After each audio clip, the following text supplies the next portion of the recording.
want to get some real common sense advice and what you can expect. To discuss this more is accounting professor at Montclair State University, Dan Geltrude. Time for our Money Huddle. Dan, great to have you in today. Thank you.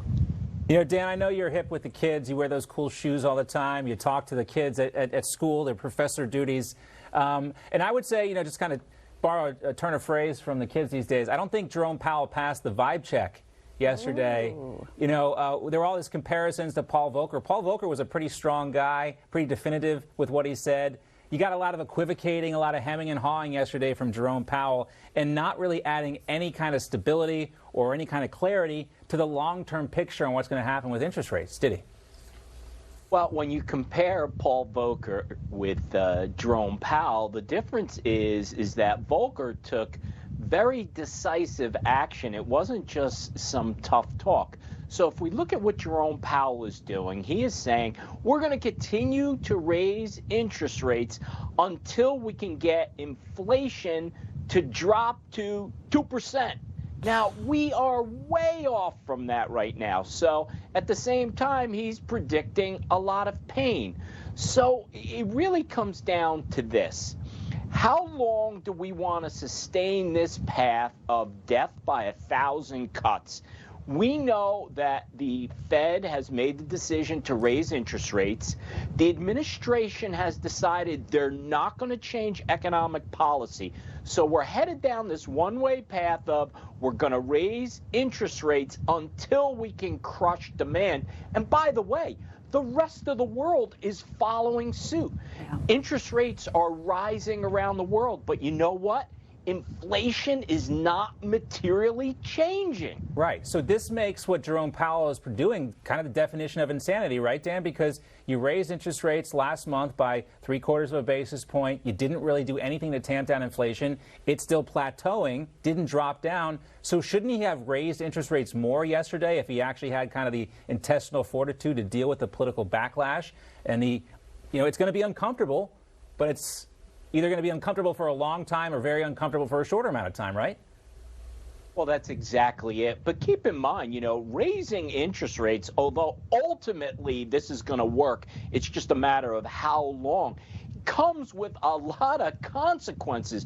To start with, the stock market would really take a significant beating as investors pull out and go to safer investments with guaranteed returns. We're also going to see an impact on the real estate market, which prices do come down as interest rates rise. And not to mention how much pain consumers are going to be feeling, because those with credit card debt and car loans and adjustable rate mortgages are going to feel enormous pain. So it's not like we have this easy solution. So you're right. Are we going to take bold action and just rip the Band-Aid off, or are we going to go over a long period of time? And it's clear that the Fed is saying we're going to have a long, drawn-out, painful economic period. Yeah. Yeah. And, we talked a little bit about the gas prices leading into they were above $5 a gallon this summer. They came down a bit, but they're trickling back up again. And of course, for so many Americans, they watch the gas prices because they got to fill up. North Hollywood, a friend of mine said it's like $6.20 for just regular. They got to get to work so they can make money, but they're being depleted. Their purchasing power is hit again here, Dan. What do you think we can expect with the gas prices in the next, month or two? Well, based upon the trajectory we're now on, gas prices could absolutely be going up, especially because we may very well see a lot of employers demanding that workers come back to the office, which means commuting.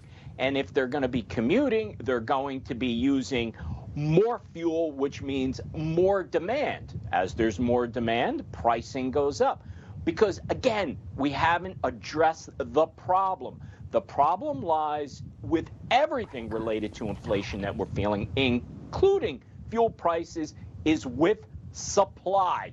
If you add supply, prices will come down. But the administration is pretty much on a course very much set against fossil fuels. So we're going to feel that pain. Dan, let's talk about regular Americans who are forced now to use credit cards for a lot of their purchases, be it groceries. We have a holiday season coming up where a lot of people will want to make it great for their kids, and they'll, maybe overspend or extend their credit. And what are you forecasting for next year when people can't afford their credit card bills? Then they're maybe defaulting on their home mortgage payments. Where does this go next year?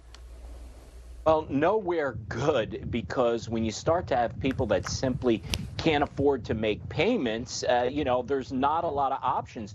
They're only going to make the payments that they absolutely need to. And many times people will just make minimum payments, for example, on their credit cards in order to just meet the minimum. And what happens there is the interest rates going up, and they ultimately never get out of that hole that has been dug. So to the extent people have the ability to pay off credit cards now, I would highly recommend doing that, because it's only going to get worse in the coming months and through winter. It's going to be a tough winter, I hate to say, especially because what we're going to see with oil and fuel costs for people to be able to heat their homes. Yeah, start saving now, start cutting corners now, do everything you can, tighten that belt, Dan. It is going to be a rough one this winter. Great to see you, as always. Thank you. And tell the kids at Montclair State that we said hello, by the way. I'll do that.